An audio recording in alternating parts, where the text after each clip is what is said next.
ठरलं तर मग या मालिकेच्या पुढील काही येणाऱ्या भागांचे लेटेस्ट त्याचबरोबर इंटरेस्टिंग अपडेट आपण आपल्या आजच्या या व्हिडिओमध्ये जाणून घेणार आहोत। चला तर मग मित्रांनो, अजिबात वेळ वाया न घालवता सुरुवात करूया आपल्या आजच्या या व्हिडिओला। तर आता आपण या व्हिडिओमध्ये जाणून घेणार आहोत की कशा पद्धतीने आता अर्जुनने आणि कल्पनाने ठरवलेलं आहे की सायलीला स्पेशल फील करवण्यासाठी आपण तिच्यासाठी एक दिवस सगळं काही अगदी छान सेलिब्रेट करायचं। आणि त्यासाठी आता तिने अर्जुनला सांगितलेलं असतं की अर्जुन, तू मला सायलीच्या सगळ्या आवडीनिवडींची एक यादी बनवून दे। मग आता ज्यावेळेस आईने यादी बनवायला लावलेली असते त्यावेळेस अर्जुनला आठवतं की अरे, आपल्याला तर आपल्या बायकोची आवडनिवड माहीतच नाही आहे। मग जर तिच्याकडून तिची आवडनिवड काढून घ्यायची असेल तर आपल्याकडे एकच पर्याय आहे आणि तो म्हणजे काहीतरी खेळ वगैरे। मग तो आता सांगतो की आपण एक खेळ खेळूया आणि तो म्हणजे who is know our partner is better. त्याबरोबर आता आई बाबा म्हणतात म्हणजे हे नेमकं आहे तरी काय। मग अर्जुनने त्यांना समजावून सांगितलेलं असतं की तो खेळ काय असतो। मग खेळाला जेव्हा सुरुवात होते त्यावेळेस आता अर्जुन आणि सायली खेळायला लागतात आणि खेळामधून अर्जुनने सायलीच्या आवडीच्या सर्व वस्तू काढून घेतलेल्या असतात। मग आता दुसऱ्या दिवशी ज्यावेळेस सायली ही सकाळी उठते त्यावेळेस आता ती थेट किचनमध्ये काम करण्यासाठी चालते। पण किचनमध्ये गेल्यावर तिला दिसतं की सर्व नाश्ता, सर्व काही चहा वगैरे रेडी करून ठेवलेला आहे। ती कल्पनाला म्हणते, आई अहो आज सगळं तुम्ही केलं आहे। त्याबरोबर ती म्हणते, अगं असू दे, मग काय हरकत आहे। इतक्यात विमल तिकडे येते आणि सायलीला आता ती एक फुलांचा गुच्छ देते। त्याबरोबर सायली म्हणते, आई अहो ही फुलं आपल्या घरात कशासाठी आणली आहेत। त्यावर कल्पना, अर्जुन त्याचबरोबर प्रताप तिघही जण म्हणतात कारण आज आम्हाला सायलीचा दिवस साजरा करायचा आहे। सायली म्हणते, काय। त्यावर ते तिघही सांगतात की हो, तुझा दिवस आज आम्हाला साजरा करायचा आहे। तर सायली म्हणते, अहो आई हे काय बोलतायत तुम्ही सगळे, म्हणजे मला काही कळलं नाही व्यवस्थित। त्यावर अर्जुन सांगत असतो की अगं बायको, तू आम्हा सगळ्यांसाठी किती काय करत असतेस, म्हणून मग आज आम्ही ठरवलं की आज आम्ही तुझ्यासाठी काहीतरी करणार। त्याबरोबर सायली म्हणत असते, अहो काय बोलताय तुम्ही, हे सगळं उगाचच्या उगाच काहीही करताय। आणि आता सायली ही जरा लाजत असते, हसत असते, तिला खरं तर खूप आनंद झालेला असतो। मग आता कल्पना म्हणत असते, अगं सायली, प्रत्येक वेळेस सगळ्यांसाठी काही ना काहीतरी तूच करायचं असं थोडी ना आहे, आम्हीसुद्धा तुझ्यासाठी काहीतरी केलं पाहिजेच की। त्याबरोबर सायली म्हणते, अहो आई खरंच, पण या सर्वाची काहीच गरज नाही आहे। अहो उलट मला कामाची आता इतकी सवय झाली आहे, काम माझ्या इतकं अंगवळणी पडलेलं आहे ना की आता जर मी काम केलं नाही ना एखाद्या दिवशी तर मला कुठेतरी चुकल्यासारखं वाटतं, कुठेतरी हरवल्यासारखं काहीतरी वाटतं। म्हणून मी काय म्हणते, कशाला उगाच हे काहीतरी, मी करेन कामं। त्यावर त्या ठिकाणी अस्मिता आलेली असते आणि अस्मिताने आता हे सगळं ऐकलेलं असतं। मग ती म्हणत असते, का तुला कामं करायची आहेत, माहिती आहे तू आदर्श सून आहेस, ते प्रत्येक वेळेस ते सिद्ध करायलाच हवं का।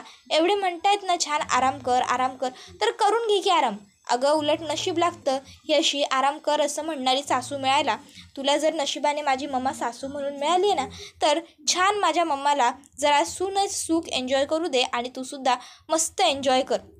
इथे आम्हाला बघ कोणी म्हणत नाही आणि तुला म्हणतायत सगळे आराम कर तर तुला करायचं नाही आहे। हे बघ सायली, गुपचूप सांगून ठेवते, आराम कर म्हणतायत तर आराम कर, उगाचच्या उगाच नखरा करू नकोस। आणि जर तुला नसेल करायचं ना आराम तर ठीक आहे, माझ्याकडे ये, मग मी सांगते तुला तू काय काय कामं करते, करायची आहेत का कामं। त्याबरोबर आता अस्मिता ही सुद्धा सायलीला काळजीपोटीच बोलत असते जेणेकरून खरोखर सायलीने छान आराम करावा आणि सायलीला कितीतरी दिवसांनी असा निवांत वेळ मिळावा। तर प्रताप म्हणत असतो, अगं सायली, प्रत्येक वेळेस कामं केलीच पाहिजे असं काही जरुरी आहे का, कधीतरी जरा निवांत घेतलं तर काय हरकत आहे। आणि तसंही आपल्या घरात इतर माणसं आहेत म्हणूनच तुला ही संधी मिळणार आहे ना आराम करण्याची, आणि आराम करायचा तर दुसऱ्या दिवशी तू तितक्याच उत्साहाने पुन्हा एकदा रिफ्रेश होऊन कामाला तुझ्या सुरुवात करशील असाही विचार कर की। त्यामुळे आजचा दिवस सुनबाईंना स्ट्रिक्टली सुट्टी असं सासूबाईने ठरवलेलं आहे। त्यामुळे सुनबाई, आज तुम्ही कोणत्याही कामाला हात लावायचा नाही आहे, आज तुम्हाला खरोखर अगदी स्ट्रिक्टली सुट्टी आहे। त्यामुळे मस्त निवांत तुमच्या सुट्टीचा आनंद घ्या आणि छान पद्धतीने सुट्टी साजरा करा काय। त्याबरोबर आता लगेचच प्रताप हा कल्पनाला विचारतो, काय कल्पना, बरोबर समजावून सांगितलं की नाही मी सायलीला। त्याबरोबर कल्पना हसून होकार देते। तर अर्जुन म्हणत असतो, बायको, आपकी खिदमत में आपका पती आज हाजिर है, आज मी सुद्धा ऑफिसला जाणार नाही आहे, आज फक्त पूर्ण दिवस तुझा। त्याबरोबर हे ऐकून तर सायलीला खूप मोठा आश्चर्याचा धक्काच बसतो। सायली अर्जुनला म्हणते, काय खरोखर तुम्ही ऑफिसला नाही जात आहात। त्याबरोबर अर्जुन म्हणतो हो खरंच बोलतो मी. सायली म्हणते मला चिमटा काढा. अर्जुन चिमटा काढतो आणि म्हणतो काय झालं. सायली म्हणते मला विश्वासच नाही पटला. त्यावर अर्जुन म्हणतो मग आता मी ऑफिसला नाहीच जात आहे तर मस्त छान कुठेतरी आपण फिरायला जाऊया, छान एन्जॉय करूया. तसंही खूप दिवसात आपण कुठे फिरायला वगैरे सुद्धा गेलेलो नाही आहोत, त्यामुळे आपण मस्त एन्जॉय करून येऊ बाहेरून. त्यावर सायली म्हणते अहो असं काय करता, घरात एवढा आईने बाबांनी माझ्यासाठी दिवस प्लॅन केलेला आहे आजचा पूर्ण, आणि आपण जर असे दोघंच बाहेर निघून गेलो तर आईला आणि बाबांना वाईट वाटेल ना, त्यामुळे आपण असं कुठेही जायला नको. हे बघा आपण काय दोघं नवरा बायको आहोत, कधीही प्लॅन करू शकतो आणि फिरायला जाऊ शकतो. पण आईबाबांनी एवढ्या उत्साहाने सगळं ठरवलं आहे, पण जर आपण असं अचानक निघून गेलो तर त्यांना वाईट वाटेल, त्यामुळे आपण असं निघून जायला नको. ऐका ना, आजचा दिवस तरी नको प्लीज. त्यावर अर्जुन म्हणतो बायको मी सांगतोय ना तुला आपण जाऊया. सायली म्हणते अहो नको ना प्लीज नको, आजचा दिवस. आईबाबांना आपण काय सांगायचं बाहेर जाताना. बाबांनी आणि आईंनी किती उत्साहाने सांगितलं आजचा दिवस तू आराम कर म्हणून, आणि जर मी भटकायला गेले तर त्यांना कसं वाटेल बरं, म्हणून म्हणते प्लीज. त्यावर आता लगेचच अर्जुन हा प्रताप आणि कल्पनाला म्हणतो मॉम अँड डॅड आम्ही फिरायला गेलो तर तुम्हाला काही प्रॉब्लेम आहे का. त्यावर ते म्हणतात की नाही तुम्ही हक्काने नक्की फिरायला जा. तसंही अर्जुनला वेळ कुठे मिळतो तुला फिरायला न्यायला सायली. मग सायली तयार व्हायला वरती जाते. तर अर्जुन आता मनातल्या मनात विचार करायला लागतो की हीच योग्य वेळ आहे. मी सायलीला फिरायला घेऊन जाईन आणि तिला माझ्या लहानपणीच्या जुन्या अस्मिताताईच्या, अश्विनच्या, आमच्या सगळ्यांच्या गोष्टी सांगेन. आणि मग जेव्हा मी सायलीला ह्या सर्व गोष्टी सांगेन तेव्हा मग हळूहळू मी तिला तिच्या बालपणाबद्दलच्या गोष्टीसुद्धा विचारेन. गेल्या वेळेस जरी माझा प्रयत्न फसला असला तरी मला खात्री आहे यावेळेस माझा प्रयत्न नक्कीच नाही फसणार. यावेळेस तरी मला सायलीच्या आईबाबांबद्दल, सायलीच्या भूतकाळाबद्दल काहीतरी माहिती वेगळी नक्की मिळेल. फक्त आता सायलीला नकळत तिच्या हे काम मला करावं लागेल. काहीही झालं तरी तिला मी हे सगळं काढतोय तिच्याकडून हे कळता कामा नये. मला एकदम इतकं जेन्युइनली बोलायचं आहे ना तिच्याशी, इतकं सहज बोलायचं आहे ना की तिला असं वाटलं पाहिजे की मी सहजच तिला ह्या सर्व गोष्टी विचारतोय आणि तिनेसुद्धा अगदी तितक्याच सहज मला सर्व प्रश्नांची उत्तरं द्यायला पाहिजे. आता सायली आणि अर्जुन हे दोघंजणं फिरायला आलेले असतात. फिरायला आल्याच्या नंतर आता अर्जुन हा एका ठिकाणी सायलीला घेऊन आईस्क्रीम खायला थांबतो. सायली म्हणते तुम्हालाही आवडते इथली आईस्क्रीम. त्यावर अर्जुन म्हणतो हो, तुला माहिती आहे लहान असताना मी, तन्वी, त्याचबरोबर अश्विन आणि अस्मिताई आम्ही चौघंही शाळेत येताना आईस्क्रीम खायचा खूप हट्ट करायचो.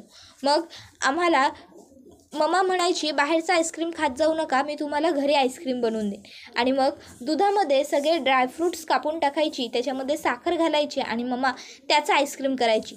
हेल्दीही असायचं आणि आईस्क्रीमही मिळायचं.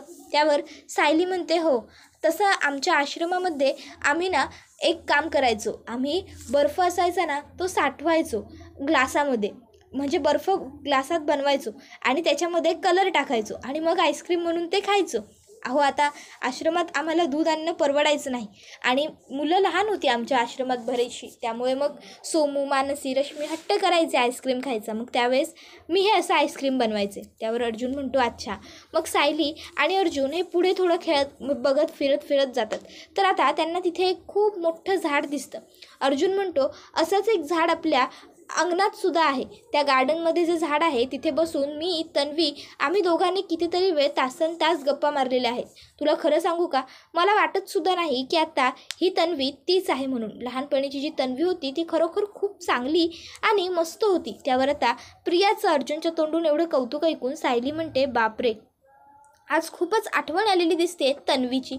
त्यावर लगेच अर्जुन म्हणतो नाही तसं काही नाही आहे बायको, तू उगाच काहीतरी समजू नकोस. चल ना आपण एक काम करू, आपण पुढे आणखीन थोडं फिरत जाऊ. मग आता ते फिरत लहान मुलांच्या कपड्यांच्या दुकानाकडे आलेले असतात. अर्जुन तिला सांगत असतो हे कपड्यांचं जे दुकान आहे ना, इथे आई बाबा नेहमी आम्हाला कपडे घ्यायचे आणि इथले कपडे खूप छान असतात हा. आणि तुला माहिती आहे इथे तन्वीलासुद्धा कपडे घेतले जायचे. आमचं सगळ्यांचं हे दुकान ठरलेलं होतं. सायली म्हणते हो का. नाही, आमच्या आश्रमात ना एक मावशी होत्या, त्या ना मशीन शिकलेल्या, त्या आम्हा सगळ्या मुलांसाठी घरीच कपडे शिवायच्या. त्याबरोबर नंतर मग आता सायली आणि अर्जुन हे दोघं जण घरी आलेले असतात. तर अर्जुन हा सायलीला घराच्या अंगणातून पुढे घेऊन चाललेला असतो. तर एका झाडाखाली खूप फुलं पडलेली सायलीला दिसतात. सायली म्हणते, अहो आपलं हे झाड एवढं बहरलंय, थांबा, आणि ती त्या झाडाखाली जाऊन फुलं वेचत असते. तर अर्जुन तिथे तिला सांगत असतो, तन्वीला आणि प्रतिमात्याला सुद्धा खूप आवडायचं ना फुलं वेचायला, त्यासुद्धा ह्याच झाडाखालची फुलं वेचायच्या. तुला माहिती आहे का सायली, हे झाड त्या दोघींनीच लावलं होतं, बघ ना आता किती बहरलं आहे ना. आता अर्जुन जसं जसं त्या अंगणात आल्यावर गप्पा मारायला लागतो तशा तशा सायलीला तिच्या बालपणीच्या जुन्या आठवणी आठवायला लागतात. अरे थांब ना, अरे नको, अरे पडशील, अरे सोड मला, अरे लागलं मला, अरे थांब ना, अरे सोड ना, अरे पडशील, मी आईला नाव सांगेन हा. अगं रडू नकोस तन्वी, अगं रडू नकोस ना तू, हे घे, तू हे माझं लॉकेट घे, मग तर तुला छान वाटेल ना. त्याबरोबर आता सायलीला ह्या सर्व गोष्टी आठवायला लागतात आणि सायली दोन्ही कानांवरती हात घेते, हातातली सगळी फुलं खाली फेकते आणि जोरात ओरडते, नाही नाही, नको प्लीज, काय होतं माझ्याबरोबर. त्याबरोबर अर्जुनला काही कळत नाही. तो सायलीला उचलून बेडरूममध्ये वरती घेऊन येतो. आता कल्पना आणि प्रताप त्या ठिकाणी आलेले असतात. कल्पना सायलीला विचारते, सायली बाळा ठीक आहेस ना तू, मगाशी अशी ओरडलीस का अचानक. त्यावर सायली सांगत असते, आई अहो मला ना लहानपणापासून हा प्रॉब्लेम आहे. अमावस्येच्या प्रत्येक दिवशी मला काहीतरी आठवतं, काय आठवतं ते कळत नाही. म्हणजे लहान मुलं खेळत असतात आणि अचानक तिथे काहीतरी होतं वगैरे, अशा गोष्टी मला आठवतात. लहानपणापासून होतो मला हा त्रास. त्यावर अर्जुन म्हणत असतो, बायको मग आपण डॉक्टरांकडे जाऊन येऊया का. नाही, डॉक्टरांचा सल्ला घेऊया, जर काही सिरियस असेल तर उगाच पुढे याचा इश्यू व्हायला नको. त्यावर सायली म्हणत असते, म्हणजे तुम्हाला काय म्हणायचं आहे, मला वेड लागलं आहे का. अहो मला तसं काही नाही झालेलं, मला ह्या गोष्टी लहानपणापासून आठवतात, मला काही हे जाणवत नाही, मला हे आठवतं. आणि तुम्हाला खरं सांगू काही, मला ना आपल्या घरात आपल्या गार्डनमध्ये मी या आधीसुद्धा येऊन गेली आहे असा भास होतो प्रत्येक वेळेस. अर्जुन म्हणतो, अगं मग येऊन गेलेलीच आहेस की तू लग्नाआधीसुद्धा इथून. त्यावर सायली म्हणते, नाही, तुमचा फोटो घ्यायला ज्यावेळेस मी पहिल्यांदा या घरामध्ये आले होते ना, अगदी तेव्हासुद्धा मला असं वाटत होतं की मी या घरातून या अगोदर येऊन गेलेली आहे, पण मला आठवतच नव्हतं.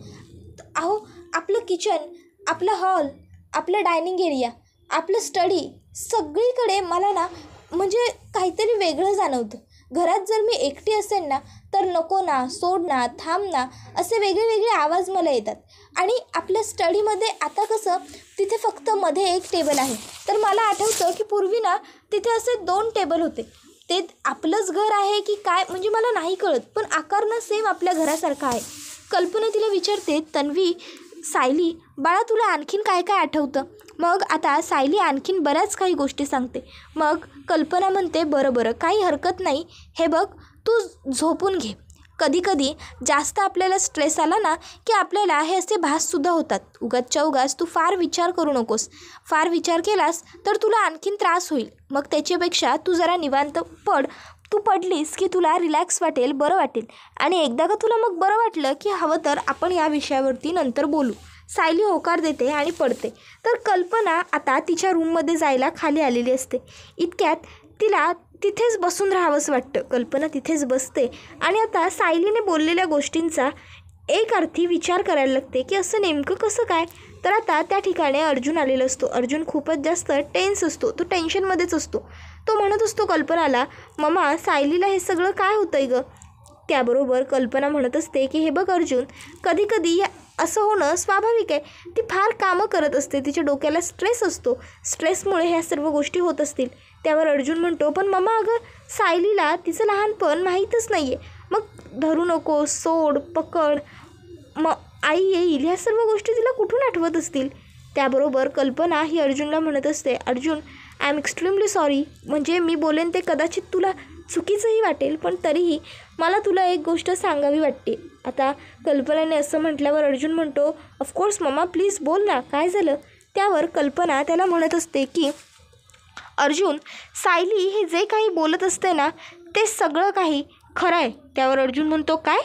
त्यावर कल्पना सांगते, हो या सर्व गोष्टी खऱ्या आहेत, पण हे सर्व काही जे झालेलं सायली सांगते ना ते सायलीला आठवतं कसं काय हे मला कळत नाही. त्यावर अर्जुन म्हणतो, म्हणजे. त्यावर कल्पना सांगायला लागते की ह्या सर्व गोष्टी तू आणि तन्वीने केल्यास. तू आणि तन्वी आपल्या स्टडीमध्ये अगदी सायली म्हणाली ना तसेच अभ्यास करायला बसायचात. परत नको ना धरूस, पकडू नकोस, सोड, हे सगळं काही तन्वी तुला बोलायची. आणि ज्यावेळेस तू जास्त मस्ती करायचास तेव्हाच ती म्हणायची की मी आईला नाव सांगू. आई म्हणजे तू नाही, तुझी आई नाही, तिची आई नाही, पूर्ण आजी ना ती पूर्वी आई म्हणायची. आता अर्जुन म्हणतो पण हे सगळं सायलीला कसं आठवेल मग. त्यावर कल्पना म्हणते मलासुद्धा तेच कळत नाही आहे ना. कदाचित तन्वीने लहान असताना आश्रमात गेल्यावर ह्या सर्व गोष्टी आश्रमात बोलली असेल, म्हणून सायलीला ते आठवून. त्यावर लगेचच अर्जुन म्हणतो पण नाही मम्मा, ती तर म्हणाली ना की तिला आपल्या घरातसुद्धा याआधी येऊन गेल्यासारखं वाटतं सारखं, मग ते कसं काय वाटेल तिला. त्याबरोबर मग मात्र आता कल्पनाही विचार करायला लागते. कल्पनालाही कळत नसतं की नेमकं सायलीच्या बाबतीत झालंय तरी काय. मग तीही म्हणायला लागते की जाऊ दे अर्जुन, तू फार विचार करू नकोस, जाऊन झोप आता. आपण या गोष्टीवरती विचारपूर्वक नंतर कधीतरी बोलू. उगाच आता रात्रीचा वेळ वाया घालवायला नको. त्यावर प्रताप म्हणतो हो, मलासुद्धा कल्पनाचं म्हणणं पटतंय. कारण अर्जुन काय आहे ना, सायली आत्ता खोलीत एकटीच झोपली आहे. उगाच जर ती जागी झाली आणि तिला पुन्हा मगाच्यासारखं काही वाटलं तर तिच्याजवळ तू असायला हवं. तू जा बरं तिच्याजवळ. त्यावर अर्जुन म्हणतो येस डॅड, मी लगेच चाललो आहे. आणि मग प्रताप अर्जुनला सांगतो आणि तूसुद्धा फार त्या गोष्टींचा विचार करू नकोस, शांतपणे झोपून घे, आपण नंतर त्या गोष्टींवर काहीतरी तोडगा काढू. त्यावर अर्जुन म्हणतो येस डॅड, आणि मग तो तिकडनं निघतो. तर आता आपण पाहतो की इकडे अर्जुन याच्या डोक्यातनं ते सगळे विचार काही केल्या जात नसतात. तो विचार करत असतो सायलीला मी तन्वीबरोबर मजा केलेली कशी काय आठवू शकते. आश्रमातून बरोबर तन्वीचं आणि सायलीचंच गाठोडं कसं काय गायब आहे. या सर्व गोष्टी इंटरकनेक्टेड तर नाही आहेत ना. या सगळ्या गोष्टींमध्ये काहीतरी साम्य असेल असं मला का वाटतं. बरोबर सगळे कोइन्सिडन्स माझ्याच आयुष्यात का घडतात. काहीतरी गफलत होते, काहीतरी गडबड आहे, पण नेमकी ती काय हे आता मला शोधून काढायचं आहे. पण ते मी कसं शोधून काढू हा खूप मोठा प्रश्न आता अर्जुनसमोर पडलेला असतो. अर्जुन हा विचार करत राहतो. त्याबरोबर हा व्हिडिओ इथेच संपतो. व्हिडिओ आवडला तर व्हिडिओला लाईक करा. चॅनलवर नवीन असाल तर चॅनलला सबस्क्राईब करा आणि बेल आयकॉन आठवणीने प्रेस करा, जेणेकरून तुम्हाला पुढच्या प्रत्येक व्हिडिओचं नोटिफिकेशन मिळत जाईल आणि सर्व व्हिडिओंचा आनंद हा अगदी उत्तम पद्धतीने घेता येईल. चला तर मग मित्रांनो, आजच्या पुरते इथेच थांबू. पुढचा व्हिडिओ येईपर्यंत टाटा बाय बाय, धन्यवाद, take care all of you.